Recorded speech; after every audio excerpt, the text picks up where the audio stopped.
भारतीय साहित्य की महानता। ये है अपनी जो पुस्तक भारत एवं उसकी संस्कृति की महानता। उपनिषदों के बारे में हम चर्चा कर रहे हैं 2-3 दिन से। उसके आगे अब ये है, उपनिषदों के इस स्वरूप पर अत्यधिक आग्रह पूर्वक बल देने की आवश्यकता है क्योंकि विदेशी अनुवादकों द्वारा इसकी उपेक्षा की जाती है, जो ऊपर बात हम कर चुके, जो कि चिंतनात्मक अंतर्दृष्टि के उस स्पंदन तथा आध्यात्मिक अनुभूति के उस परमानंद को अनुभव किए बिना ही इनके बौद्धिक अर्थ को प्रकट करने का यत्न करते हैं। ये बड़ी एक समस्या वाली बात है, ये पश्चिम की बात नहीं, इवन हम कैसे श्री अरबिंदो और मदर की जो बुक्स हैं या कोई भी जो चीज़ें हैं, उनके साथ डील ऐसे ही करते हैं हम। तो वो क्या करती है, ये जो इस पे आग्रहपूर्वक इंसिस्टेंटली हमको इसके ऊपर बल देने की, ध्यान देने की आवश्यकता है क्या कि क्योंकि विदेशी अनुवादकों द्वारा इसकी उपेक्षा की जाती है। भई ऐसे लोगों की जो बिल्कुल अनसिम्पैथेटिक है, उनकी बात तो नहीं करते। वो तो पॉज़िटिवली इसके पीछे मतलब उनकी तो भाव ही गलत है, इसलिए आप उससे सही चीज़ की अपेक्षा नहीं रख सकते। पर ऐसा अनुवादक जो वास्तव में अनसिम्पैथेटिक नहीं है, पर गठन ही उसका इस तरीके का है, तो इसकी उपेक्षा की जाती है। वो उसके संपर्क में ही नहीं आता उस चीज़ के, जो कि चिंतनात्मक अंतर्दृष्टि के उस स्पंदन तथा आध्यात्मिक अनुभूति के उस परमानंद को अनुभव किए बिना बौद्धिक अर्थ को प्रकट करने का यत्न करता है। यही तो हम कर रहे हैं। चिंतनात्मक जो अंतर्दृष्टि है उसकी, जो रिफ्लेक्टिव या कॉन्टेम्प्लेटिव उसकी इनसाइट है, भारतीय जितनी भी चीज़ें आ रही हैं, उसकी पद्धति एक है। अगर उस पद्धति को हम नहीं समझे, तो हम सारे जीवन का विवेचन उसी दृष्टिकोण से करेंगे, हमारे बाहरी दृष्टिकोण से और समझेंगे कि माँ और श्री अरविंद जिन शब्दों को काम में ले रहे हैं, वो बस ठीक है, ये थोड़े से इससे थोड़े बहुत ऐसी हैं, पर वो उन्हीं उस शब्दावली को हम काम में लेके सोचेंगे, ये सामान्य शब्दावली है, वो वैसी है नहीं। इसलिए जैसे आपने किसी स्थान का नाम लिया, रामगढ़, अब रामगढ़ तो बहुत सारे हैं। वैसे ही जब ये कई चीज़ों की परिभाषित करते हैं, नाम लेते हैं, इंट्यूशन, अंतःप्रेरणा, अब इसका पता नहीं, अनुभव। अब ये अनुभव तो ऐसी चीज़ है जो बहुत ही मतलब आपको हो भी रहे हों, पता नहीं। जिनका पता चलता है वो उनको उस श्रेणी में डाले, नहीं डाले। तो परमानंद को अनुभव किए बिना ही इनके बौद्धिक अर्थ को प्रकट करने का यत्न करते हैं, जिन्होंने चिंतनात्मक अंतर्दृष्टि एवं आध्यात्मिक अनुभूति ने तब भी इन प्राचीन मंत्रों को वह रूप प्रदान किया था और जो आज भी उन लोगों के लिए जो उस तत्व में प्रवेश कर सकते हैं, जिसमें कि ये मंत्र वचन विचरण करते हैं, उन्हें एक सत्य दर्शन का रूप दे देते हैं। वह भी केवल बुद्धि के लिए ही नहीं, अपितु अंतरात्मा और संपूर्ण सत्ता के लिए भी। और प्राचीन अर्थपूर्ण शब्द के अनुसार इन्हें बौद्धिक विचार और वचन ही नहीं, अपितु श्रुति अर्थात आध्यात्मिक श्रवण एक अंतः प्रेरित दिव्य ग्रंथ बना देते हैं। और इनमें यदि हम प्रवेश न कर पाए, तो सबसे जो पावरफुल और इतनी पोटेंट चीज है, कितनी कीमती चीज है, और ये सामने आप ये पाएंगे ये पुस्तक है नहीं, ये तो आपका ही रिफ्लेक्शन है। आप जितना गहराई में हो उतना ये आपको रिवील कर देंगी, पर क्योंकि जिस तरीके की व्यवस्था है, वे कह रहे हैं सारा ज्ञान आपके भीतर है, नथिंग कैन बी टॉट। पर हाँ, सारी चीजें बाहर ऐसे इंस्टेंसेस बन जाते हैं, ऐसे मौके बन जाते हैं, बहाने बन जाते हैं।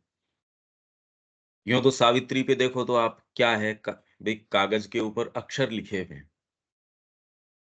आपको एक शिक्षा दी गई है, इस अक्षर को ऐसे पढ़ो, इसका ऐसे अर्थ निकालो, इनको 2 को जोड़ो तो फिर बाद में इसके ये मानसिक अर्थ निकलते हैं, उससे धीरे-धीरे फिर बाद में क्या विचार बनते हैं। यूँ अपने आप में यदि ये लिंकेज सारी नहीं हो, तो अपने आप में वो अक्षर क्या कर लेंगे? कुछ नहीं। तो वैसे ही आप कितनी गहराई में हो, ये सारी पुस्तकें आपके लिए जीवंत हो उठेगी, ये जगत ये थोड़ी रहेगा। इसी अर्थ में वो कह रहे हैं, यार ये मिथ्या है, ये है नहीं, उस रूप में जिस रूप में आप मान रहे हो। बात ये है, अपने आप में कोई चीज़ है, अब आपका विवेचन जो है वो इनसफिशिएंट है, बात विवेचन की है नहीं है, हमको क्या पता? ये एक प्रॉब्लम की बात है। उपनिषदों के दार्शनिक सार तत्व के मूल्यांकन पर आज और अधिक बल देने की कोई आवश्यकता नहीं। दार्शनिक सार तत्व के मूल्यांकन मतलब उसके मूल्य पर, कि इसमें दार्शनिक कोई एसेंस है या नहीं है, फिलोसॉफिकल एसेंस है क्या उपनिषदों में? तो अब इसके ऊपर कोई बल देने की, अरे इसको प्रूव करने की आवश्यकता थोड़ी है। आज तो करने की ये, हाँ, ये तो है ही, इसमें प्रवेश करो। सावित्री में कोई सार तत्व है या नहीं, इस पे दिमाग लगाने की क्या आवश्यकता है?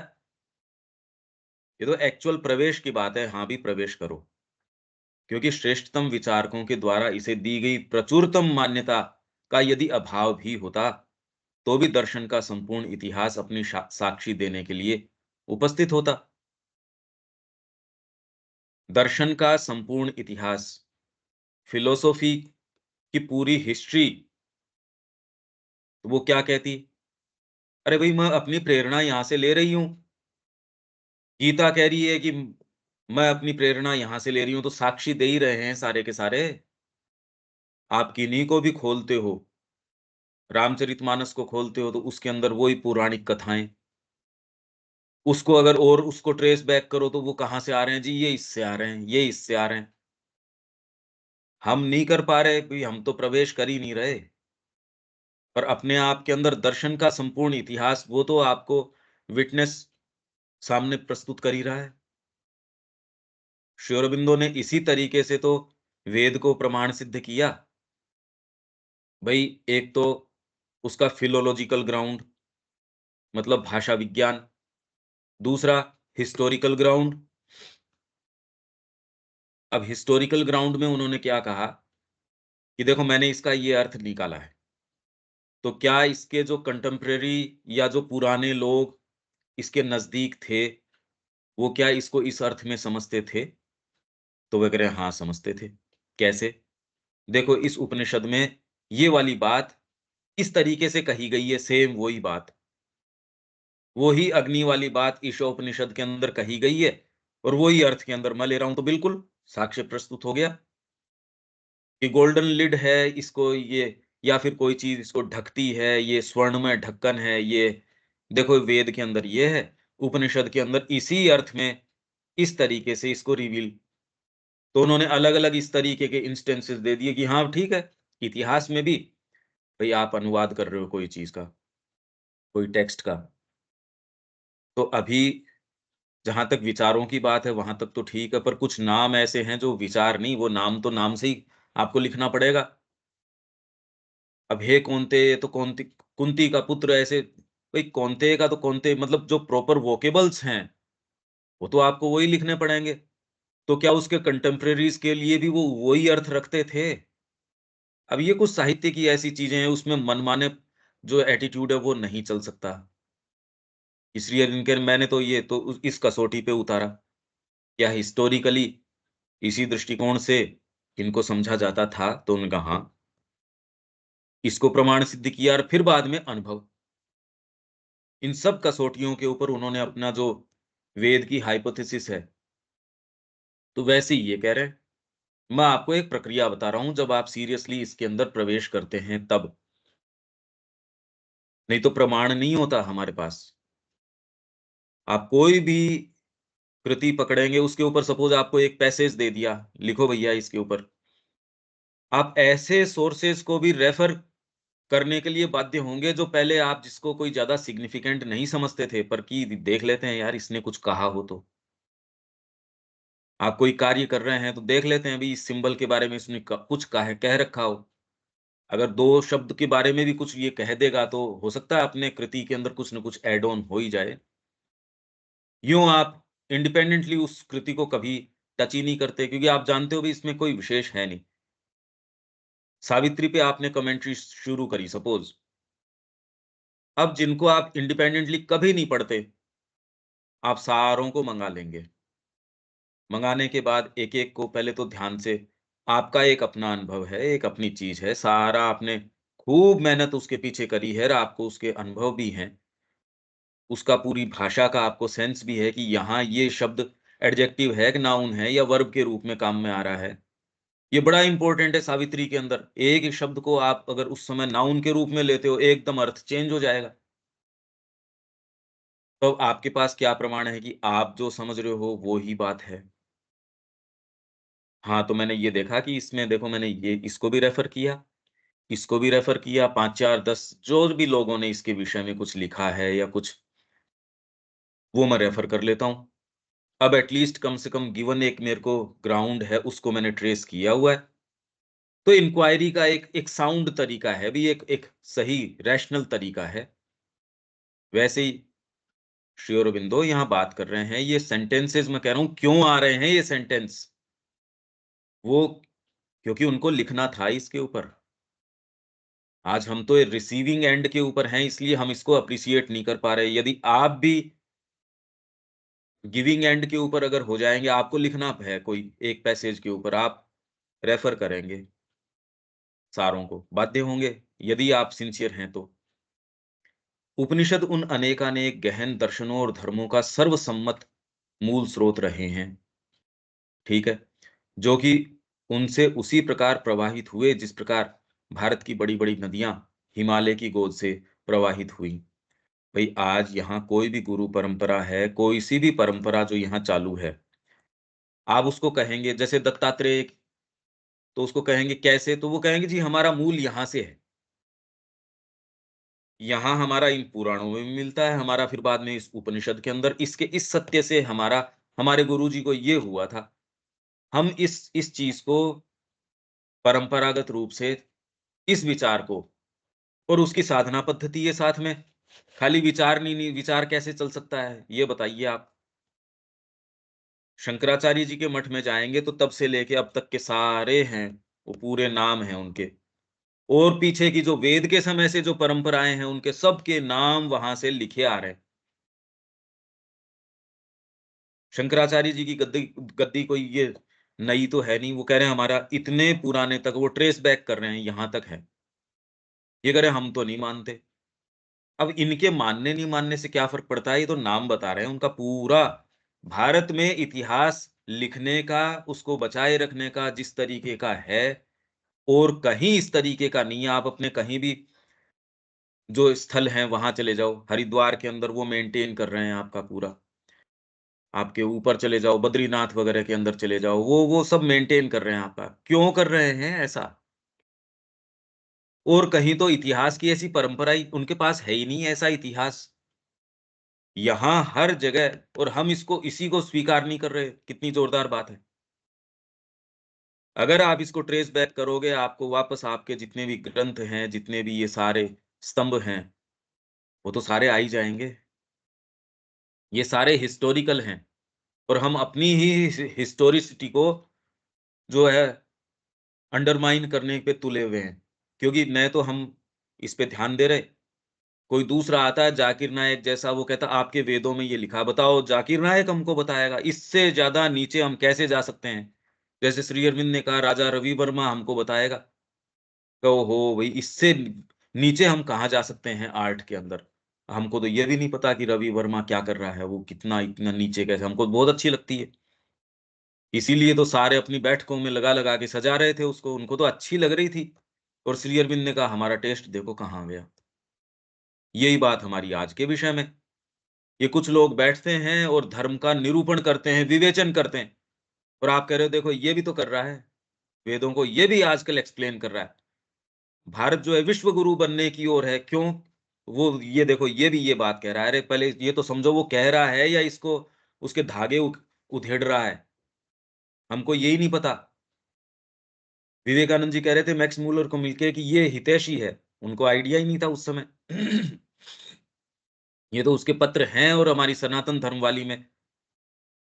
वो तो ये कह रहा है मैं तो नहीं रहूँगा, पर मैं इतना ज़रूर कर जाऊँगा कि ऑलरेडी इतने स्कूल तो कलकत्ता में हो गए हैं और जो एक बार इसका थोड़ा-सा रस चख लेता है, वो वापस अपने ग्रंथों की ओर नहीं जाता। ये काम उसने अपनी पत्नी को लिखे, अपने पिता को लिखे। ये पत्र तो इसलिए प्रकाशित हुए क्योंकि झगड़ा हो गया इनका। हर पेज लिखने के उसको सर्टेन अमाउंट तय करी गई थी। अब ये लोग तो कभी करार करना जानते नहीं। विश्वास क्या होता है कि ये तो आत्मघात जानते हैं या विश्वासघात जानते हैं। इसी के ऊपर आधारित है। ये तो कोई भारतीय संस्कृति से थोड़ी आते हैं। तो वो प्रकाश में कि इनके झंझट हो गए पैसों को लेके। सोचिए विवेकानंद जी जिनको इतनी गहरी इनसाइट है इस संस्कृति की, वो उस समय नहीं जान पा रहे कि इसके मंसूबे क्या हैं। ऐसों की पुस्तकें आज भी इतिहास के रूप में, वेद के रूप में पढ़ाई जा रही हैं और आपके जितने भी सो कॉल्ड पीएचडी करवाए हुए या और जो खुद ये इसमें हैं, वो आपको उन्हीं पुस्तकों से पढ़ के या जो उसका अपना जो है, जो अगर इसमें प्रवेश नहीं कर रहे आप सीधे-सीधे, इसीलिए श्री अरबिंदो की अब वेद रहस्य कैसे प्रवेश करो आप? तो प्रचलन के अंदर वेद के बारे में इसलिए खाली आपके जो रिस्पेक्ट है वो एक अंधविश्वास रह जाता है क्योंकि वो जो पढ़ा रहे हैं उसमें तो रिस्पेक्ट नहीं आ सकता। न तो पढ़ाने वाले के है, पढ़ने वाले के कैसे आएगा? तो इसलिए हमारा सारा ढाँचा अगर आप ध्यान दें, मौलिक तरीके से प्रवेश करें तो जितना भी कोलाहल है, वो तो अनफाउंडेड है, वो है नहीं, है ही नहीं। वो जो बातें बोल रहे हैं उससे तो आदर नहीं आता और उससे वो बात रिवील नहीं होती, जो उन उन चीज़ों में है। तो हमसे ये डिमांड अब कर रहा है कि श्री अरबिंदो क्योंकि ये बता रहे हैं इनमें क्या है और इसका ये है कि जब जीवन में इसमें प्रवेश करेंगे तो ये रिवील करेगी, क्योंकि अपने आप में इन ग्रंथों में वो ही है जो आपके भीतर है। उसके वैसे कैसे संपर्क में आओगे? बिना साधना नहीं आ सकते। कितनी सीधी-सीधी कंसिस्टेंट बात है ये। सारी चीज़ कड़ी जोड़ो तो एकदम कंसिस्टेंट है। मैं इसके प्रैक्टिकल एस्पेक्ट और इसका जो आज क्या हो रहा है वो सारे जोड़ते चल रहा हूँ। नहीं तो हम सोचें यार क्या करें हम इसका? कौन तो पढ़ाएगा हमको? फिर श्री अरविंद की भी कमेंट्री आप ले लो तो भी उसको पढ़ाए कौन? बताए कौन? क्या मतलब है इसका? खाली उसकी बातें करनी हो तो एक बात है, कर ही रहे हैं अभी हम। एक्चुअल्स में थोड़ी प्रवेश हो रहा है कोई। उपनिषद उन अनेकानेक गहन दर्शनों और धर्मों का सर्वसम्मत मूल स्रोत रहे हैं, जो कि उसी प्रकार प्रवाहित हुए जिस प्रकार भारत की बड़ी-बड़ी नदियां हिमालय की गोद से प्रवाहित हुई और यहाँ के निवासियों के मन और जीवन को उर्वर बनाते रहे। कैसे बनाते रहे ये इन्होंने रविन्द्रनाथ टैगोर ने बताया। घर-घर तक गीति नाटक के रूप में कोई भिक्षा माँगने जा रहा है, तो भी गा रहा है उस चीज़ को। भई भजनों को आप ये देखिए कि भजन की पुस्तक जैसे संकलन अपना है या भजन की जो वास्तव में जो आपके जो भक्त रहे उनके भजन, ये आजकल जो ये मानसिक तरीके के चल रहे हैं ये नहीं। अगर आप साहित्य देखो तो उसके अंदर आपकी डीपेस्ट अभिव्यक्ति है, आप और कोई पुस्तक वैचारिक या आप इस तरीके की पढ़ो उसमें क्या मिलेगा? इसको आप साहित्य समझते नहीं, पर अगर आप इसको ध्यान से देखें और उसके साथ धीरे-धीरे अपने को बहने दें, कितना प्रोफाउंड साहित्य है अगर आप इसको मीरा समग्र देखें, सूरदास का सारा देखें। जीवनी वगैरह पढ़ने में वो बात नहीं, उनकी जो अभिव्यक्ति है, वो शब्द अभिव्यक्ति, उनकी जो भाव अभिव्यक्ति है, वो तो वैसी की वैसी उपलब्ध है। उसको हम कौन है हम में से जो सीरियसली कि आप क्या पढ़ रहे थे? मैं भजन की किताब पढ़ रहा था कि यार ये मतलब ये क्या पढ़ रहे थे? मैं कोई दर्शन की पढ़ रहा था तो हाँ, ये तो फिर चलो ठीक है। और जबकि हमारी भाव विभोर अभिव्यक्ति, भई वेद क्या है? उसी की अभिव्यक्ति, गीता क्या है? उसी की अभिव्यक्ति है, डीपेस्ट आपके ट्रुथ है पर गायन के रूप में और वो ही हृदय की जो है इसीलिए सारे पुराण, सारे वेद, सारे ये सब की रचना संगीताबद्ध करने के बाद भी व्यास जी कहे, "भई जी में तसल्ली नहीं है।" भई तसल्ली कैसे हो? क्योंकि आपके तो ये वाला तत्व सामने रखो आप, इसका निरूपण करो। तो भक्ति तत्व जब सामने आया, तो मन में कहा हाँ, अब ठीक है। और इसको सुनाएँ किसको? एलिजिबल कौन है? और तो कोई एलिजिबल है नहीं। मेरा बेटा ही है एलिजिबल इसके लिए। अब वो तो मिलता नहीं, तो कैसे बताएँ भई? अपने शिष्यों को सिखा दिया, तुम इसका गायन करते रहो। ये तुम तो गायन करो इसका। अब जब वो इस रूप को इस जो रूप माधुरी है श्री कृष्ण की, उसका वर्णन जब उन्होंने सुना, सुखदेव जी ने अरे कही ये तो बड़ा ही अपूर्व चीज़ है, ये कहाँ से आई? तो फिर बाद में तो इस तरीके से है कि सुखदेव जी ने उसका ये क्या विशेष बात है ऐसी? क्या है इसके अंदर ऐसी? तो ये सारी चीज़ें प्रवाहमान किससे हुई? जैसे हिमालय की बड़ी-बड़ी नदियाँ जो निकलती हैं हिमालय की गोद से, वैसे ही यहाँ सारी नदियाँ आप ट्रेस बैक कर सकते हो कहाँ से। यहाँ के निवासियों के मन और जीवन को उर्वर बनाते रहे तथा सदियों की सुदीर्घ परंपरा तक उसकी अंतरात्मा को सजीव बनाए रहे। आज भी है। अरे हम भी तो एस्पिरेंट्स हैं, हम इसको अपने आप को अलग क्यों कर लेते हैं? जो ऐसे अक्षय जीवनदायी धाराओं के स्रोत बने रहे, जिनकी ओर प्रकाश पाने के लिए निरंतर मुड़ने वालों को ये नवीन प्रकाश देने से कभी भी नहीं चूके। फिर तुरंत में कड़ी जो हमको जोड़नी है, जो तुरंत का मैस्मरिज़्म है चारों तरफ का संसार का जो रोज़ हमको दबाए हुए है, वो थोड़ा-सा हमको देखने की आवश्यकता है। बाकी तो जो भीतर जो चीज़ छलक रही है वो तो है ही। ये जो दबाव बाहरी जो नेचर ने इतना ज़्यादा ओवरवेलमिंग हमारे ऊपर बना रखा है, कि ये करेंगे तो ये होगा, इसके बिना तो कैसे होगा? इस डिग्री के बिना कैसे होगा? ये जो बाहरी चकाचौंध है इसके बिना कैसे जीवन होगा? अरे वो तो अभी भी आपको सुख नहीं दे रहा। वो तो सारी चीज़ें हैं, फिर बाद में भाग के इधर क्यों? क्योंकि रियल चीज़ तो वो चूक रहा है, उसके बिना तो निस्तेज है। बस ये यदि हम बाहरी प्रकृति में विश्वास बैठा पाए, जो कि बहुत बड़ा यदि भी है, पर अच्छी बात ये है कि हमको सबको गिफ्ट मिला है और ये बुरी बात ये है कि उसको मिलने के बाद भी यूटिलाइज़ नहीं कर पाएँ। बौद्ध धर्म अपनी समस्त अब फिर बाद में ये एक-एक श्री अरविंद बता रहे हैं, अपनी समस्त प्रगतियों के साथ केवल उपनिषदों के अनुभव के एक पक्ष का ही पुनः प्रतिपादन मात्र था। यद्यपि था एक नए दृष्टिबिंदु से तथा बौद्धिक परिभाषा और तर्क शक्ति की नई शब्दावली में और इस प्रकार केवल बाह्य रूप में ही परिवर्तित होकर, परंतु अपने सार तत्व में कदाचित ही परिवर्तित हुए बिना, वह इसे संपूर्ण एशिया में और पश्चिम में यूरोप की ओर ले गया। और आज हम में से एक जना इसको ले आओ, कौन रोक सकेगा? बुद्ध ने जाके ये कहा था क्या कि बुद्ध बन जाओ? आगे से आगे जिस गाँव में आने की या जिस एरिया में आने की बात है, लोग अपने आप ही ये महसूस ट्रेम्बल कर रहे हैं, अरे बुद्ध बन जाओ। अब ये पावर है इस चीज़ में। One man's perfection still can save the world. इस तरीके से बाकी तो आपके पास पूरी सरकार हो, सारा मैंडेट हो, तो भी क्या कर लोगे आप? इसलिए श्री अरविंद कह रहे हैं नीतियों से परिवर्तन नहीं आता कोई, अच्छे-अच्छे व्याख्यानों से इनसे नहीं आता, हृदय के परिवर्तन से आता है। ये सूत्र है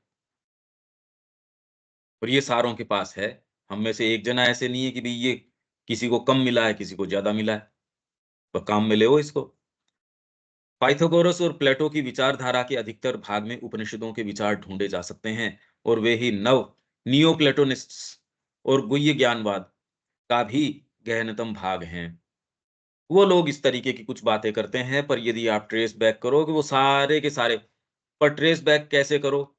आपको उपनिषद का पता हो, उसकी कड़ियों का पता हो सारी और उसको आपने गहनता से देखा हो। सोचिए कैसा ग्राउंड चाहिए और हम कहाँ खड़े हैं और उसमें हम बातें भी करने की स्थिति में ऑडेसिटी देखिए हमारी।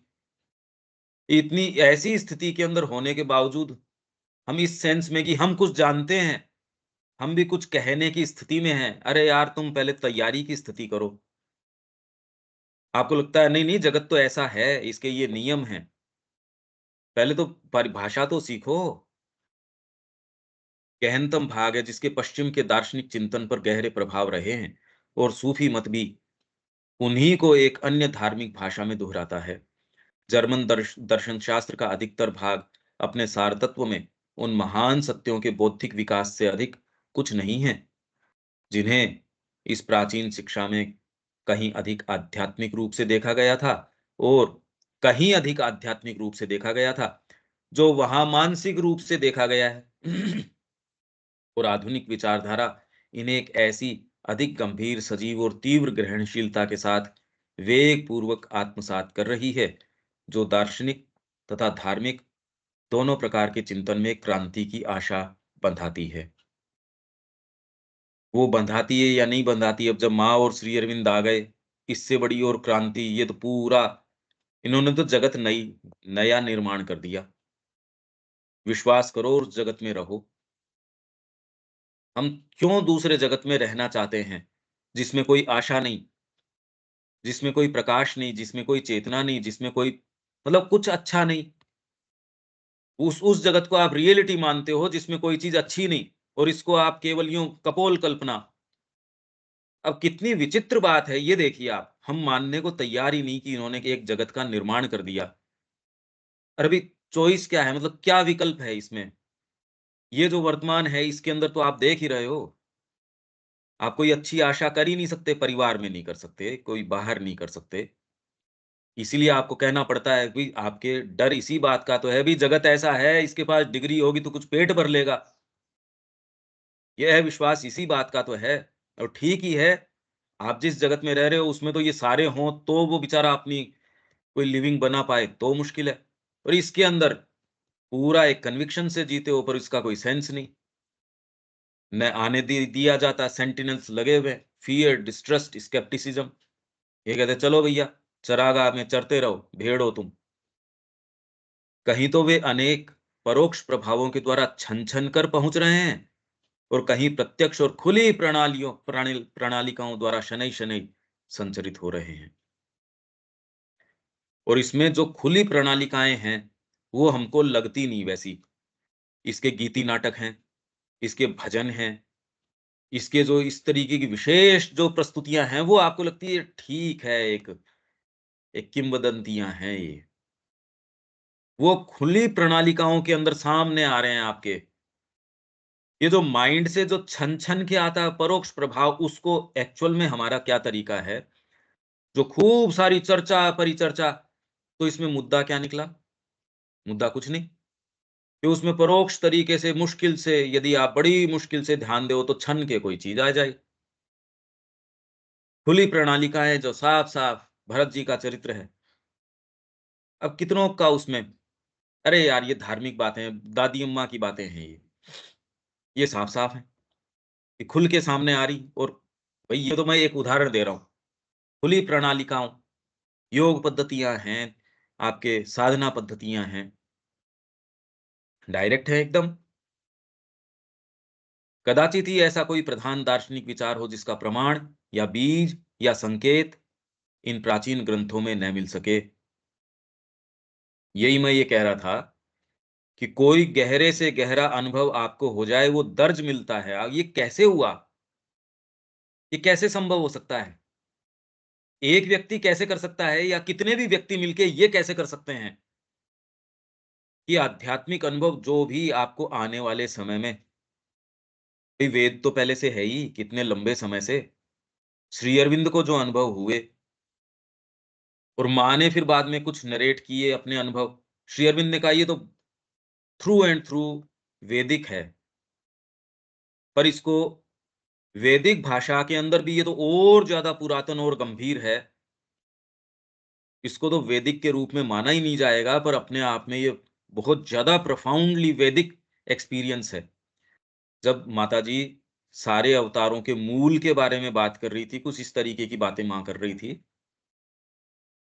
तब श्री अरविंद ने कहा, अरे ये तो बहुत प्रोफाउंड वैदिक अनुभव है।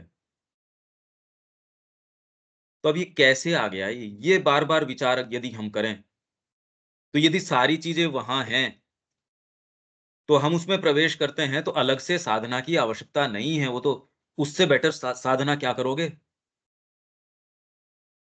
और कैसे उन्होंने उसमें सारे में समाहित किया। तो ये संस्कृति कर क्या रही है, हर चीज़ के अंदर। क्योंकि हम ये भारतीय संस्कृति की बात कर रहे हैं ना, उसके बीच में सारी मेन फ्रेम तो हमारा भारतीय संस्कृति है। एक विशेष मत के अनुसार उन विचारकों की परिकल्पनाएं हैं जिनका अतीत एक स्थूल, बर्बर, प्रकृति पूजावादी और जड़ चेतनवादी अज्ञान की अपेक्षा अधिक अच्छा नहीं था।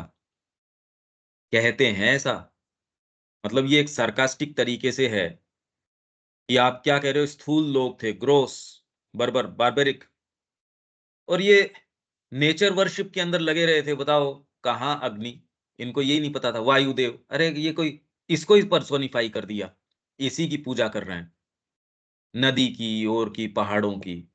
कैसे मूर्ख लोग थे। अब अज्ञानी थे, चलो इसको हम इसको, आप इसका पत्र पढ़ो, हमारे इसी पुस्तक के अंदर है, आपके ये जो है कार्ल मार्क्स का।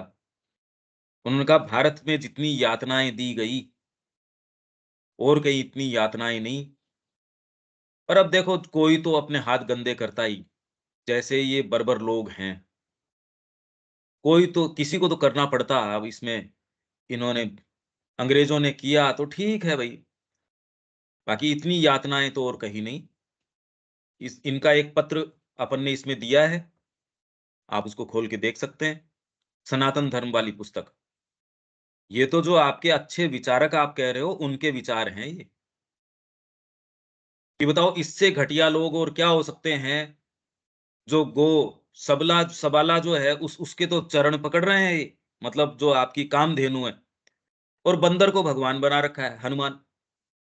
और जो जगन्नाथ का रथ है उसको ये चला रहे हैं। मतलब कैसे गधे लोग हैं। उसको जगन्नाथ तो लिखना नहीं आया, उसने अपनी भाषा में, बेचारा वो कैसे, उसको तो पता नहीं ना जगन्नाथ, हम बोल सकते हैं जगन्नाथ तो उसने ये सारी चीज छापी। अपन ने ये, उसमें सारे अपन एक एक एक एक पत्र इस तरीके के एक सेंस आए कि आपके हिस्टोरियंस तो ये सोचते हैं, जो विचारक आपके टॉप मोस्ट जिनसे आप ये कह रहे हो भाई ये तो स्तंभ है हमारे, वो ये सोचते हैं। जो शिक्षाविद यहाँ जो आए थे मैकॉले, उसने जाके वहां क्या भाषण दिया, वो ये सोचते हैं। जो आपके धर्म को आधार जो कह रहे हैं, मैक्स म्यूलर तो जी हमारा ये वेद का बहुत हितैषी है, वो क्या सोचता है, उसके पत्र दिखा ही रहे हैं। डायरेक्ट हमारा अप्रोच है नहीं, इन्हीं के माध्यम से है, ये क्या दिखा रहे हैं वो तो देख लो। श्री अरविंद क्या बता रहे हैं उसमें तो हमारा प्रवेश नहीं, न हम चाहते इसमें प्रवेश करना। भाई जीवन में कौन साधना करना चाहता है, कौन सीरियस है इस बारे में। तो इसलिए ये हमारे साथ जो हो रहा है, कोई कोई ऐसी गलत चीज तो नहीं हो रही भारत के साथ वैसे तो। जो अपनी ही निधि को, जो अपने ही खजानों को, और अब तो ये सारे मीडिया सारे, इवन आप ये देखिए कि वो एक मुस्लिम था, वो ये थोड़े दिन पहले जो, जो एक, मैं नाम भूल रहा हूँ उसका, जो पाकिस्तानी था, और वो ये कह रहा था कि भारत है सारी चीज का आधार। और बताओ यही एक ऐसी संस्कृति है जो अपने आप को ही अंडरमाइन कर रही है, अपने आप को नीचा दिखाने में इनको क्या आनंद आ रहा है, ये नहीं समझ समझ में आ रहा। मैं नाम बिल्कुल उसका ध्यान से निकल रहा है मेरे। तो वो अभी कुछ कैनेडियन, पाकिस्तानी मूल का है, कनाडा के अंदर था। कुछ दिन पहले उसकी मृत्यु हो गई। पर पश्चिम वाले भी ये कह रहे हैं यार ये सारी चीज भारत के पास है, ये इसमें प्रवेश क्यों नहीं कर रहे। ये एक बड़ी विचित्र बात है। यहाँ तक कि विज्ञान के अधिक व्यापक सिद्धांत भौतिक प्रकृति के सत्य पर बराबर ही उन सूत्रों का प्रयोग करते पाए जाते हैं जिन्हें भारतीय ऋषियों ने आत्मा के गंभीरतर सत्य के अंदर इनके मूल एवं विशालतर अर्थ में, विशालतम अर्थ के रूप में पहले ही आविष्कृत कर लिया था। यही बात दयानंद जी कह रहे हैं। दयानंद जी कह रहे हैं कि आपकी जो भौतिक विज्ञान है, इसका जो तरीका है अन्वेषण का, खोज का, आविष्कार का, इस तरीके से यदि ये हमेशा चलता रहे तो भी ये कभी भी उन सत्यों तक नहीं पहुंचे जो ऑलरेडी इसके अंदर, वेद के अंदर एनकाउच्ड हैं, इसकी भाषा के अंदर जो इसने आविष्कार कर लिए। वो तो एक छोटा-सा अंग है इसका, एक सूत्र में आ जाएँगी वो बातें तो। बाकी ये कभी भी अपना जो जो मोड ऑफ एन्क्वायरी है, उससे कभी भी उन सत्यों पे तो पहुँच ही नहीं सकता। यही बात आप वैदिक मैथमेटिक्स में पा रहे हो, ये हर चीज़ में यही पा रहे हो कि हमको नहीं पता। एक सीमा तक तो आप बाहरी तरीके से इनको फ़ॉलो कर सकते हो। बाद में ये ऐसे क्षेत्रों में प्रवेश कर जाती है जिसके प्रमाण भौतिक नहीं, आपके आंतरिक हो जाते हैं, मनोवैज्ञानिक हो जाते हैं, अध्यात्मपरक हो जाते हैं, उसको ये मानते नहीं। वो ऐसे क्षेत्रों में प्रवेश कर जाती है क्योंकि ये तो मानते हैं, वो मानो न मानो, मैं आपको अपने घर के ऊपर वापस लेके जा रहा हूँ। आपने कहा कि मैं तो यहाँ तक जाऊँगा पर मेरा घर तो और बहुत पीछे है उसके, या मेरे घर के कितने सारे महान उसमें चीज़ें हैं, उसमें ऐसे तहखाने हैं। मैं कहूँ सारी चीज़ आपको दिखाऊँ, मगर मैं पहले रूम से आगे नहीं जाऊँगा, तो मैं तो कैसे दिखाऊँ फिर? तो विज्ञान यदि इनको फ़ॉलो करे तो उसको लेके चले जाएँगे, मना थोड़ी है। पर ये कहे नहीं मेरे को तो जो भौतिकता है उससे आगे तो मैं नहीं जाऊँगा। ये कह रहे यार भौतिक तो लास्ट चीज़ है। ये तो बाहरी से बाहरी अहाता है इसका। ये तो ऐज़ इफ स्क्रीन के ऊपर कोई चीज़ यूँ प्रोजेक्ट कर रहे हो और फिर भी ये कृतियाँ बौद्धिक ढंग की दार्शनिक कल्पनाएँ नहीं हैं। कोई ऐसा तत्व ज्ञान संबंधी विश्लेषण नहीं है, जो धारणाओं को परिभाषित करने, विचारों का चयन करने और उनमें से जो यथार्थ हैं, उन्हें विवेक द्वारा पृथक करने, सत्य को तर्कसंगत रूप देने या फिर न्याय शास्त्रीय तर्क बुद्धि के द्वारा मन की बौद्धिक अभिरुचियों का समर्थन करने का यत्न करता है। देखो इन प्रक्रियाओं की हम बात कर सकते हैं और एक्चुअल में तो हम जो भ्रमित होते हैं, इन्हीं प्रक्रियाओं में होते हैं। माँ श्री अरविंद की पुस्तकें पढ़ के हम इन्हीं प्रक्रियाओं के को काम में भई लेने के लिए मजबूर भी हैं, पर इन्हीं को काम में लेके हम सोचते हैं हम इसके संपर्क में आ गए। पर अब इन प्रक्रियाओं का तो कोई देखो अंत तो है नहीं। ये तो बार-बार अपनी सारे बीइंग की डिज़ाइन है कि भई कैसे बौद्धिक अभिरुचियाँ हैं उसका समर्थन करने का यत्न करता है, ऐसी बात नहीं है। और जो तर्क बुद्धि के इस या उस विचार के प्रकाश में विश्व सत्ता का एकांगी समाधान प्रस्तुत करने, आपके गीता की भी जो टीकाएँ हैं और हैं, सब टोटल ये इसी दृष्टिकोण से प्रयास हैं। इसलिए अगर श्री अरविंद का जो व्यू है, उनकी जो बात है, वो अगर सामने रखें, तो भी ग्राहक नहीं है उसका, लेने वाला ही नहीं है। क्योंकि आपकी प्रोसेस ये वाली है, इसमें जो दूसरे आपको जो चैरिटी की बातें करेंगे, उसको एक समाज सुधार की करेंगे, वो आप कह देंगे, हाँ, ये गीता का एप्लीकेशन है, ये ठीक है। देखो कोरोना के अंदर इसने ये चैरिटी करी, ये भी देखो ज़रूरी है। ये गौ सेवा करता है, ये भी ठीक है। ये भी कर्मयोगी है, गीता का कर्मयोग ये भी कर रहा है। गीता तो ये जो निष्कामता की बात कर रही है, वो तो कभी इन टर्म्स में समझ में आ ही नहीं सकती। तो हमारी ये प्रक्रिया जो ये बता के गए हैं, कि हम सोचें ये वाली है, ये नहीं कर रहे हो। तथा सभी वस्तुओं को उसी दृष्टि बिंदु से, उसी प्रकाश केंद्र और निर्धारित परिप्रेक्ष्य में देखने में ही संतुष्ट रहता है, ऐसा नहीं है। यदि उपनिषदों का ऐसा ही स्वरूप होता, तो उनकी जीवनी शक्ति ऐसी अक्षय न होती। इसीलिए मैं कह रहा हूँ जो ये पूरी प्रक्रिया बताई गई है, धीरे-धीरे पहले तो आप इसको आत्मसात करो, क्योंकि हम सारे इसी से ग्रसित हैं, प्रभावित नहीं, ग्रसित हैं। आप चाहे कितनी भी वेल मीनिंग तरीके से श्री अरविंद माँ की कृति लेके बैठेंगे, इसको नहीं तोड़ सकते। इस प्रक्रिया को कैसे तोड़ें? भई आप कैसे व्यक्तिगत रूप से इसको कर सकते हो? आप पुस्तक ले सकते हो, उसको पढ़ सकते हो, और जब उसको समझने का प्रयास करोगे, क्योंकि ये क्या कह रहे हैं, सत्य को तर्क संगत रूप देने या फिर न्याय शास्त्रीय तर्क बुद्धि के द्वारा मन की बौद्धिक अभिरुचियों का समर्थन करने, यही तो करवा रहे हैं हम। अपनी जो बौद्धिक अभिरुचियाँ हैं, वो माँ के मुँह में डाल देते हैं और उससे वो कहलवा लेते हैं। जो हमको नहीं करना होता, उसके लिए आँखें इधर मोड़ के कह देते हैं, "अब भई देखो मैं तो ऐसा ही हूँ।" ये क्या बात हुई भई? अब गिवन कंडीशन हमारी देखो माँ ने ही तो निर्धारित करी होंगी, यही तो किया होगा। इसलिए अगर हम एक्चुअल्स में प्रवेश करेंगे, यहाँ लड़ाइयाँ होनी शुरू हो जाएँगी।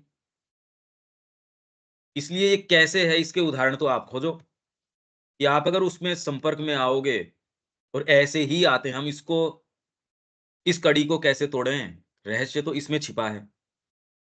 और कोई दूसरी चीज़ के संपर्क में आ ही नहीं सकते, न जगत के संपर्क में आ सकते। और हमारे लिए माँ श्री की वाणी है, आप बौद्धिक अभिरुचियों के समर्थन उनके मुँह में अपने समर्थन के शब्द डाल देते हो, वही उनसे डाँट भी आप खा लेते हो, उनसे जो कहलवाना है वो भी कह लेते हो, एक गडमड सा जीवन चलता रहता है।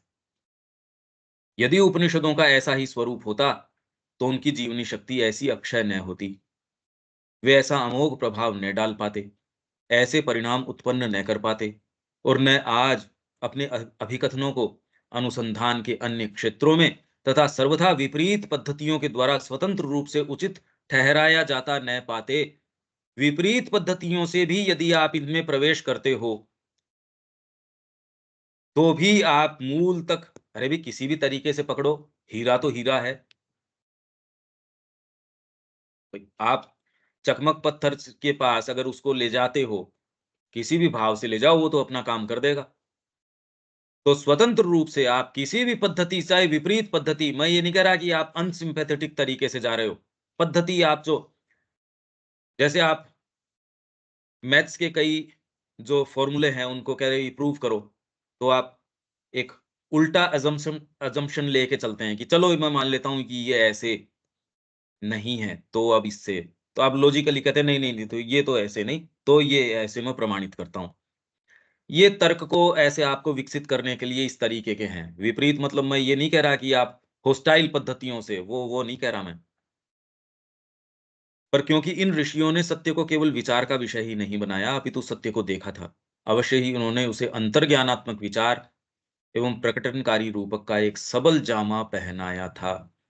एक्चुअल जो हमको प्रवेश करना चाहिए वो ये है कि इंट्यूटिव थॉट होता कैसा है, आए कैसे, ये बिना साधना न हो। और इसके लिए तैयारी के लिए यही बात है कि आप तपस कस दो इसको। इसके लिए अपना टाइम टेबल बना लो एक। रिगरसली उसको फ़ॉलो करना शुरू करो, उसमें हज़ार बार फ़ेल भी हो जाते हो, तो वापस खड़े हो जाओ, ये सोच के न बैठ जाओ कि हज़ार बार मैं फ़ेल हो गया। आप अगर उसमें लगे रहते हैं 1001वीं बार, तो आप असफल नहीं हुए। असफलता इसमें है कि आपने ये मान लिया कि अब मैं प्रयास छोड़ देता हूँ, ये असफल है। बाकी तो रिगरसली इसको कि नहीं मेरे को तो इसको तोड़ना ही, इसकी यांत्रिकता को तोड़ना। इस सारी चीज़ ने हमको एक पाठ ज़रूर बताया है कि ऐसी क्षमताएँ हैं, ऐसी चीज़ें हैं, इन्हीं के माध्यम से ये सारी चीज़ें आई हैं, ये प्रामाणिक है। ये हमारे लिए उपलब्ध हैं। उनमें जाए न जाए, माँ श्री अरविंद ने इसके बारे में कहा है। उनकी वाणी भी मतलब ये तो उस जो वेद वेद ने, उपनिषद ने क्या कहा होगा, माँ ने तो उसको प्रैक्टिकल स्वरूप में बता दिया। हम सोच रहे हैं माँ की वाणी सहज है, तो हम जाएँ कैसे उसके पास में? ये एक ऐसे मतलब एक मानसिक रूप से भी अब क्लियर है ये बात कि बिना सीरियस साधना में प्रवेश किए बिना, ये अपने आप के स्तर के ऊपर आप यूँ सोच लो कि मैं ये भी कर लेता हूँ, ये भी कर लेता हूँ, ये भी कर लेता हूँ, ये ही कर लेता हूँ, तो भी हो जाए तो बड़ी बात है और दूसरी चीज़ें कर लेता हूँ। अब आपके सामने पिक्चर क्लियर है। जो दूसरे प्रश्न उठते थे, तो अभी तो देखो तैयारी भी चल रही है, अभी तो देखो ये भी चल रहा है। उनकी सारी दलीलें जो हमारी निम्न प्रकृति सामने लाके रखती है, बहानों के रूप में, उनकी सारों की हवा निकल जाती है इसके सामने। जो सिंसियर है वो तो देख लेगा, अरे यार इनमें कोई क्या मतलब है? और अगर ये अपने आप में है, तो भी मेरे को कहीं नहीं लेके जाएँगे। ये बहाना यदि सच भी है, तो भी आया क्या मेरे को इससे? आप जो कह रहे हो कि ये काम ऐसे नहीं होगा, मेरे क्या आया? मेरे को तो चाहिए ये कल। वो चीज़ बता जिससे ये काम होगा। आपके पास कोई आए जी इन इन तरीकों से तो नहीं होगा, तो जी जी मेरे को ज्ञान देने की ज़रूरत नहीं है, मेरे को ये कल चाहिए। वो कैसे होगा उसका रास्ता करो। अगर आप सीरियस हो तो तुरंत आपके जो जो आपका सेक्रेटरी है उसको ये कहोगे कि मेरे को ये बातें बताने की ज़रूरत नहीं है, मेरे को ये चाहिए ये, किसी भी कीमत पे चाहिए। जो करना है तुम सारे काम में ले आओ, वो तरीके मेरे को तो चाहिए भई ये कल। आप अपने साथ वो दलील देते हो, देखो जी मेरी तो तैयारी नहीं है, प्रारब्ध ऐसे नहीं है, मेरे को तो माँ ने ऐसा नहीं दिया, मेरे तो पीछे ये भी लग रहा है, वो भी लग रहा है। अरे ये काम तो जिसको रैली ऑर्गेनाइज़ करनी है, वो ही नहीं कह रहा। वो तो कह रहा है कल चाहिए मेरे को तो किसी भी भाव में। यहाँ बिजली नहीं है तो आप जनरेटर की व्यवस्था करो, इसकी नहीं है तो उसकी करो। हाँ, इसमें आप ये कह सकते हो यार भौतिक चीज़ों की तो व्यवस्था की जा सकती है, नहीं की जा सकती। जो सीरियस नहीं है वो व्यापार में भी नहीं कर पाता। वो भी सारी चीज़ें उसमें स्पोर्ट्स पर्सन भी नहीं कर पाता। जाते कितने हैं, मिलता कितनों को है। तो दलीलें ये बेस्ट पार्ट इसका क्या है, एक तो हमारी जितनी भी दलीलें हैं, उसको तो कम से कम विराम लग जाना चाहिए। और वह जामा भी उस आदर्श पारदर्शकता से युक्त था। मतलब उसने अगर लबादा भी पहनाया, जो अंतर्ज्ञानात्मक विचार है, विचार में प्रस्तुत किया शब्दों को काम में लेके, भई जामा तो पहनाना ही पड़ेगा। प्योर कोई चीज़ है, कोई एक एसेंस है, लाइट है, उसको कंटेन तो कैसे देखोगे यूँ? तो इन्होंने अंतर्ज्ञानात्मक विचार और प्रकटनकारी रूपक, रेवेलेटरी जो इमेज है या सिंबल है, उसके अंदर इसको गूँथ के आपको दे दिया। और वो जामा भी आइडियल ट्रांसपेरेंसी है इसके अंदर, उसके लिए जो देखना जाने, जिसके द्वारा हम असीम में झाँकते हैं, क्योंकि उन्होंने आत्मसत्ता के प्रकाश में पदार्थों की छानबीन की और उन्हें अनंत की दृष्टि से देखा। इसीलिए उनके शब्द सदा सजीव और अमर बने रहते हैं, क्योंकि एक्चुअल प्रकाश दे रहे हैं वो आपको। उन्होंने ये नहीं कि कोई सूर्य की फ़ोटो बना दी, वो एक्चुअल सूर्य का प्रकाश है, जो तब भी दैदीप्यमान था, आज भी दैदीप्यमान है। तो आप जिस तरीके से देखोगे, वैसा नज़र आ जाएगा आपको। वो सूर्य वैसा का वैसा भासमान है उसके अंदर। इसलिए अक्षय बने हुए हैं, इसलिए गीता है और है, ये सारे अक्षय हैं। अरे तब के अक्षय हैं, आज हम वर्तमान सावित्री की तो क्या, इसलिए जब कृष्ण प्रेम कहते हैं कि let us salute the dawn, इस समय के अंदर सावित्री का आगमन, माँ कह रही है सारी चीज़ इसमें है, हमको फुर्सत नहीं है उसकी एक लाइन रोज़ करने की। एक अक्षय महत्व और अटल प्रामाण्य तथा एक ऐसी संतोषप्रद निश्चयात्मकता से संपन्न है, जो साथ ही सत्य का एक असीम आदि मूल भी है, जिस तक कि हमारी सभी अन्वेषण पद्धतियाँ, आपकी जो इंक्वायरी की जितनी भी प्रोसेसेज़ हैं, कैसे इंक्वायरी की प्रोसेस क्या होती है?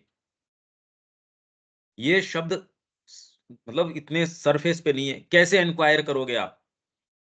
भौतिक विज्ञान के अंदर भी यदि आप में कल्पना नहीं हो, इंक्वायरी कैसे करोगे? बिना विचार के फिर आप कोई चीज़ मानते हो, उसका परीक्षण करते हो। और जिस तरीके के परीक्षणों में आजकल ये जा रहे हैं, वो तो इतने ज़्यादा सूक्ष्म हैं, कैसे करो? और वो पार्टिकल किस तरीके से बिहेव करता है। अब तो ये कह रहे हो कि माइंड भी उसके अंदर अपना रोल, अब कह रहे कॉज़ एंड इफेक्ट नहीं है। अब अन्वेषण कैसे करोगे? ये कुछ ऐसे प्रश्न हैं, हर लाइन के अंदर ऐसी-ऐसी चीज़ें हैं, ऐसी-ऐसी गुत्थियाँ हैं, हम पढ़ जाते हैं इनको। हाँ, हमने भारतीय संस्कृति पढ़ ली। मैं तो कह रहा हूँ एक शब्द ये नहीं समझ में आ सकता। अन्वेषण करो कैसे? आप कह रहे इंद्रियों के आधार पे, फिर उससे मनस में कुछ जाता है, मनस बुद्धि को कुछ देता है। वो पीछे कुछ रिपोर्टिंग करता है, उसकी कोई पिक्चर बनती है। एक्चुअल पिक्चर वो होती है जो आपकी अंतरात्मा इस जगत में देखना चाहती है। जितना देखना चाहती है उस तरीके से आप सोचते हो आपने इंद्रियों के माध्यम से असर्टेन की कोई चीज़ वैलिडेट करी। जो साधक है वो भी असर्टेन कर रहा है अपनी इंद्रियों के माध्यम से, उसको ग्रेस ही ग्रेस नज़र आ रही है। अब बताओ, कौन-सी वाली प्रामाणिक है अन्वेषण पद्धति? इसीलिए इन्होंने जब ब्रेन मैपिंग करी, पहले तो मानते नहीं थे कि यार ये गहन समाधि में जा रहे हैं और में जा रहे हैं। अन्वेषण पद्धति तो है ये। आप जो समाधि में जाते हो, चिंतन करते हो, कॉन्टेम्पलेशन करते हो, जो भी विजुअलाइज़ेशन करते हो, अन्वेषण की तो पद्धतियाँ हैं। पहले मानते नहीं थे, अब कह रहे हैं हाँ, ये तो ब्रेन मैपिंग हमने करी, ये तो बहुत ज़्यादा इंटेंस है, तो रियल कौन-सी है? अरे भई जो ज़्यादा इंटेंस है वो ज़्यादा रियल है। तो फिर इसका निष्कर्ष क्या निकालते हो? निष्कर्ष वही निकालेंगे जो उनको निकालना है। समस्या निष्कर्ष के अंदर आती है। वो कह रहे हैं सारा का सारा ब्रेन का फिगमेंट है ये। ब्रेन जिस तरीके के केमिकल्स यो करता है, वैसे आपको अंतर्दर्शन मिल जाएँगे, ये मिल जाएँगे तो हम थोड़े दिन के अंदर हम प्रोड्यूस कर देंगे ये चीज़ें। अरे भई आपको थोड़ा-सा ड्रग देंगे या जितनी मात्रा हम तय कर देंगे। अब पता नहीं है हमको वर्तमान में। पहले हम मानते नहीं थे, हाँ, आप जो कह रहे हो हम मान रहे हैं उसको, पर आप जो उसको एट्रिब्यूट भगवान से इन चीज़ों से कर रहे हो, वो मत करो। उसकी पद्धति है, हम उस पद्धति को जान के आपको बता देंगे। तो हमारे जो सो कॉल्ड धर्मगुरु हैं, वो बेचारे सकते में आ जाते हैं ये सुनते ही। अरे! प्रोविंस भगवान के हाथ से चला गया ये तो। अब भगवान के हाथ, अब क्या करेगा? मक्खी मारेगा बैठ-बैठ के। कि भी जीवन देना, लेना ये भगवान का काम था, लंबाना वो भगवान का काम था। ये कह रहे हम कर देंगे ये काम। फिर तो भगवान को बेचारे को क्यों परेशान कर रहे हो? थोड़ा आराम करने दो उसको।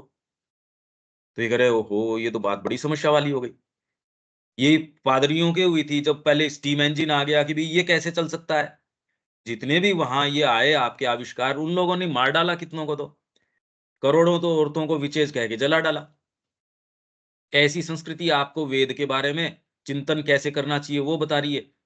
हमारे बच्चे साइकोलॉजी पढ़ रहे हैं और उनकी पुस्तकें। अब बताओ तुम, उनकी पुस्तकें पढ़ के साइकोलॉजी से तो नीचे उतर जाना है तुम। आउट ऑफ गियर चले जाओगे अगर उनकी बातें। मैं तो कह रहा हूँ कैसे कोई भी जो उनसे गुडविल रखता है ऐसे बच्चों से, कैसे डिफेंसलेसली ऐसे भेड़ियों के बीच में भेज सकता है? हमको सेंस ही नहीं है इस बात का। अरे साइकोलॉजी में प्रवेश करवाना है तो माँ श्री अरविंद है ना। इससे गहन साइकोलॉजी क्या आपको विश्वास नहीं है इस बात में? और फिर भी देखो क्या हो रही है। इससे कितना गहन घोर अंधकार है, इससे पता चल रहा है ना। अन्वेषण पद्धतियाँ। थोड़ा विचार करो कि आप अन्वेषण पता कैसे लगाते हो चीज़ों का? मैंने देखा, मैंने जाना, आँखों से देखा। खाली आँखों से ही नहीं देखा मैंने ये भी। और जैसी थोड़ी-सी डीपर चीज़ है कि यार पता नहीं कि प्रामाणिकता है भी नहीं है। बिल्कुल विश्वास नहीं करते हम, एकदम। माँ श्री अरविंद सामने थे तो ही नहीं कर रहे थे। आज इसलिए हम बातें कर रहे हैं क्योंकि हमको फ़ोटो में नज़र आ रहे हैं, एक्चुअल विश्वास नहीं करते, इसलिए हम कंफर्टेबल महसूस करते हैं। अगर वो उपस्थित होते तो निश्चित हम में से एक नहीं है जो वास्तव में निष्ठावान रह पाता। ये जो पत्र दिखा रहे हैं उनके सारे के सारे, ये तो कमी छोड़ नहीं रहे। तो अन्वेषण पद्धतियाँ अपने लक्ष्य के अंत तक जाने में फिर से पहुँचती हैं और फिर और जिसकी ओर मानव जाति अपने मनीषियों की विचारधारा में और अपने महत्तम अंतर्दृष्टि के युगों में बारंबार लौटती है। उपनिषद वेदांत कहलाते हैं, अर्थात वे वेदों की भी अपेक्षा, मतलब आप उसकी परिणति पे पहुँच गए अंत, कि आपने ये किया तो ये इसका परिणाम। और इन्होंने क्या कहा कि वेदांत, अरे इन्होंने वेदों का अंत कर दिया। ये समझदार लोग थे। अरे हम कब से कह रहे हैं ये तो बेकार है ये वेद तो। ये भी वेदांत, हाँ, देखो इनका अंत कर दिया। अब ये देखो इंटरप्रिटेशन, खाली ये शब्द का इंटरप्रिटेशन में कैसे फ़र्क पड़ जाएगा। और यदि उस दृष्टिकोण से आप उनकी सारी लिटरेचर को भी पढ़ लोगे, वो तो उस मानसिकता से ग्रसित है, आप उसमें से अच्छी चीज़ कैसे निकाल लोगे ये बताओ? जो इस आधार पे अपनी सारी जो ट्रीटाइज़ है उसको शुरू करता है कि ये वेद का अंत कर दिया, और आप कह रहे हो हम इससे अपना ग्रहण कर रहे हैं प्रेरणा, तो क्या कर रहे हैं? यही तो समस्या है इस जगत के अंदर, पता कैसे चले हम कदम कहाँ रखें, किस ग्राउंड पे रखें? अर्थात वे वेदों की भी अपेक्षा अधिक ऊँची मात्रा में नॉलेज के ग्रंथ हैं, पर नॉलेज शब्द यहाँ ज्ञान शब्द के गंभीरतर भारतीय अर्थ में ही अभिप्रेत है। उस तरीके से नहीं जिसको हम नॉलेज और विज़डम जो बात कर रहे थे उसमें थॉट एंड अफोरिज़्म सबसे पहले आया था। उसमें भी हमने कितनी चर्चा करी थी। अब ये क्या समझ में आया? ज्ञान का तात्पर्य बुद्धि के द्वारा निरा सोचना, विचारना तथा बौद्धिक मन के द्वारा सत्य के किसी मानसिक रूप का अनुशीलन करके उसे अपनी पकड़ में लाना नहीं है। ये हम कल इसको कर लेंगे ज्ञान का तात्पर्य, कि इससे पहले आप जो विवेक शेयर कर देगा, जो नॉलेज और विज़डम का जो थॉट एंड अफोरिज़्म में शुरू हुआ था, क्योंकि कुछ लोगों के लिए वो उस समय थे नहीं। और थे उनको भी वो रिपीट करेंगे तो ये ज्ञान वाली जो चीज़ है आज जो पढ़ा है वो आत्मसात करने का कुछ समय मिलेगा। अच्छा, इसमें अब अपने पास 2 मिनट हैं, कोई आपको कुछ, कोई दीपक कोई बात है इसमें? नहीं पंकज, कोई प्लेन है एकदम, एकदम ये साफ-साफ है। और अब हमारी भी धीरे-धीरे तैयारी हो रही है देखो। ये एटलीस्ट कम से कम, हाँ, एक स्थान पे हम एक ऐसे स्थान पे आ गए, अब ये खुद हम प्रश्न कर रहे हैं यार, ये हो क्या रहा है? पीछे जितना भी पढ़ा या जितना हमने अनुभव किया वो हमको सपोर्ट कर रहा है, ये इस तक इससे आगे हम और जा सकते हैं और ये प्रक्रिया ऐसे चलती रहेगी। पर फिर भी इसका शॉर्टकट जो मैं कह रहा हूँ, और कोई शॉर्टकट नहीं है इसमें, सीधे आओ, फल को अपने मुँह में लो, उसका स्वाद चखो। तो ये एक तो शेयर कर देना कि जो अपना थॉट्स एंड अफोरिज़्म विवेक जो वहाँ से शुरू हुआ था, वो पहला इसमें कर देना, जिससे कि जो लोग नए हैं या जो जो वो तो सारों के लिए रिपीट करना अच्छा रहेगा। हाँ भैया। और कोई बात है इसमें?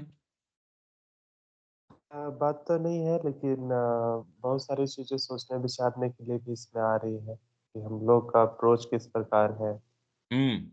और एक्चुअल अप्रोच किस प्रकार होना चाहिए। भई ये एक प्रश्न तक हमको ले आया कि यार हम जगत कौन से जगत में रह रहे हैं ये? ये प्रश्न तो डेफ़िनेटली इस समय तो एट लीस्ट कम से कम कि हम जिसमें से हम साइकोलॉजी के माध्यम से या जिसके माध्यम से भी जो भी सो कॉल्ड रियलिटी के संपर्क में आते हैं, उसकी वैलिडिटी क्या है? हम हैं कहाँ? कम से कम इतने समय तो ये प्रश्न उठता है, बाद में उठे नहीं ब उठे। वो तो अभी सारे समय काम करते हैं, तो उसमें प्रैक्टिकल काम भी है, चीज़ें भी हैं, कुछ अर्जेंसी भी आ जाती हैं, वो तो सब ठीक है। पर कम से कम इतने समय तो कुछ अब हम एट लीस्ट अपने आप को डिसएंटेंगल कर सकते हैं, डिसएसोसिएट कर सकते हैं। ये तो सारे आप कम से कम जो पहले नहीं थे, अब ये देख कुछ क्लासेस से तो एकदम ही, क्योंकि बात एब्स्ट्रैक्ट है, साहित्य की बात, तो आप उसमें धीरे-धीरे आप कंपेल्ड महसूस कर रहे हो, यार इसके तो नज़दीक मतलब क्या है ये? कहना क्या चाह रहे हैं? हाँ, उपनिषद ऊँचे हैं, ये हैं, पर मतलब क्या हुआ इसका? रविकांत जी, आप कुछ कहना चाहेंगे? हाँ, मैं कहना चाहूँगा कि आज की वार्ता बहुत ही महत्वपूर्ण है, क्योंकि हम कितना ही पढ़ लें, लिख लें और ये वार्ता सुन लें, मगर जब तक हम साधना में प्रवेश नहीं करेंगे और अंदर गहरे नहीं जाएँगे, तब तक आप यही कहना चाह रहे हैं कि हमें मूल बात पे आना चाहिए, अब साधना में प्रवेश करें। हाँ। ये आज की वार्ता का सार है। हुँ, बिल्कुल। क्योंकि हम उस रियलिटी के संपर्क में आना चाहते हैं, जो ये सीरियस है, तो अब इससे एक एक निष्कर्ष पे हम ज़रूर आ गए कि जो सो कॉल्ड खाली चर्चा, परिचर्चा, पहले तो वो गंभीर है भी नहीं। अब ये देख के आपको लगता है यार अप्रोच तो इसको आप एक्चुअल में प्रवेश करो ना। आप ये हाँ, जो गोल-गोल बातें कर रहे हो, ये गोल-गोल बातें मत करो, ये बात बताओ, ये इस पे आओ। तो अब इस पे हम आने की स्थिति में अब तो प्रश्न उठने शुरू हुए। पहले तो ये हम इतने इस मुहाने तक नहीं पहुँचे थे। तो अब ठीक कह रहे हो आप रविकांत जी। देविका जी।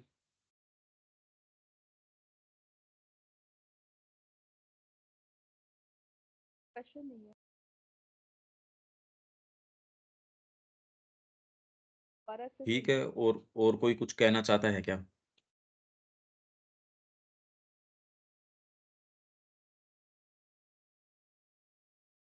नहीं तो या यहाँ विराम देते हैं, कल नहीं होगी क्लास। कल जो जयपुर का टाइमिंग है, मैं आपसे शेयर कर दूँगा वो। लिंक यही रहेगा, जो जुड़ना चाहे वो जुड़ सकते हैं। शाम का फिर कार्यक्रम जो 2 सेशन के बाद में 2 सेशन तो जयपुर के, उसके बाद में दमदर हम पढ़ रहे हैं, वो शाम को हम देख सकते हैं। मैं आपके वो उसमें संभावना है, अगर होगी तो मैं आपके साथ ग्रुप में शेयर कर दूँगा, जो दमदर हम पढ़ रहे हैं। तो यहाँ विराम देते हैं, कल मिलते हैं 9 बजे। जय श्री माँ। जय श्री माँ भैया।